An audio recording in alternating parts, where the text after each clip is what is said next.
सच्चा रिश्ता कितने जन्मों का होता है। एक समय की बात है। 10वें पातशाह श्री गुरु गोबिंद सिंह जी महाराज दिल्ली से दर्शन की ओर जा रहे थे। उनके साथ संगत भी प्रेम में डूबी हुई काफ़ी दूर तक उन्हें छोड़ने आई। कुछ दूरी तक पहुंचने के बाद गुरु साहिब ने सभी को वापस जाने की आज्ञा दी और आप आगे बढ़ गए। चलते चलते गुरु जी आगरा पहुँचे। वहाँ के बादशाह को जब पता चला कि गुरु गोबिंद सिंह जी आए हैं तो उसने बहुत आदर मान के साथ गुरु जी का स्वागत किया। संगत भी बड़ी संख्या में उनके दर्शन करने के लिए इकट्ठी हो गई और एक सुंदर दीवान सज गया। इसी दौरान वहाँ एक घटना घटी जिसने सबका ध्यान अपनी ओर खींच लिया। एक बहुत सुंदर स्त्री अच्छे कपड़े पहने हुए और गहनों में सजी हुई रोती हुई जा रही थी। कुछ लोग उसे पकड़कर खींच रहे थे और वह जोर जोर से रोते हुए कह रही थी, मुझे छोड़ दो, मुझे जाने दो, मैं अपने पति के साथ जाना चाहती हूँ, मैं उसके बिना नहीं जी सकती।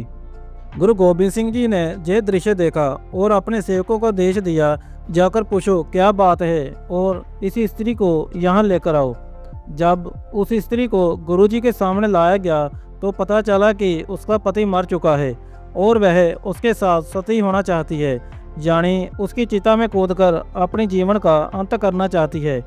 गुरु जी ने बहुत प्रेम से उसे समझाना शुरू किया। गुरु जी ने कहा, बेटी यह सती होना नहीं है, ये तो आत्महत्या है। अगर किसी दूसरे को दुख देना पाप है तो अपने आप को दुख देना कौन सा पुण्य की बात है। स्त्री चुप होकर गुरु जी की बातें सुनने लगी।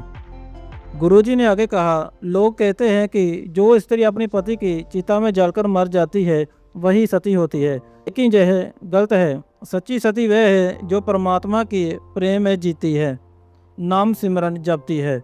फिर गुरु जी ने एक बहुत गहरी बात कही, यह संसार ऐसा है कि इंसान अकेला आता है और अकेला जाता है।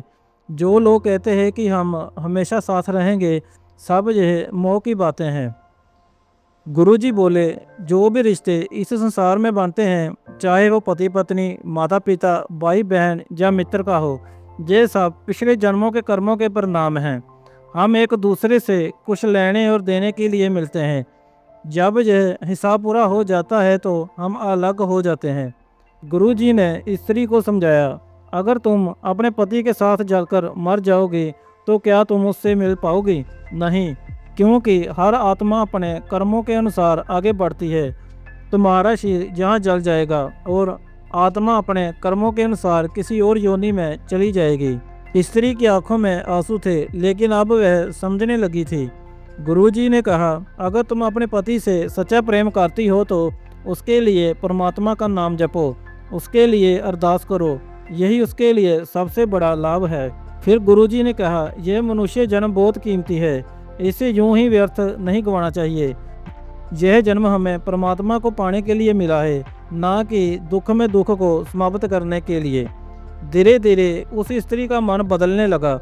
उसने सती होने का विचार छोड़ दिया और गुरुजी के चरणों में बैठ गई। उसे सच्चा ज्ञान मिल गया था। गुरुजी ने संगत को भी समझाया, रिश्ते बनते हैं और टूटते रहते हैं, यह सब परमात्मा के हाथ में है। वही मिलाता है और वही अलग करता है, हम केवल उसके खेल के पात्र हैं। गुरुजी ने कहा, अगर तुम इस जन्म मरण के चक्कर से मुक्त होना चाहते हो तो नाम सिमरन करो, नहीं तो इंसान बार बार जन्म लेता है और मरता है, फिर जन्म लेता है। संगत पर इन बातों का गहरा प्रभाव पड़ा। अंत में गुरुजी ने कहा, यह संसार एक खेल है, कभी दुख मिलता है कभी सुख, लेकिन सच्ची शांति केवल परमात्मा के नाम में है। उसी दिन से उस स्त्री को नया जीवन मिला, शरीर से नहीं बल्कि आत्मा से। उसने समझ लिया कि सच्चा प्रेम शरीर से नहीं आत्मा से होता है और सच्चा साथ केवल परमात्मा का होता है।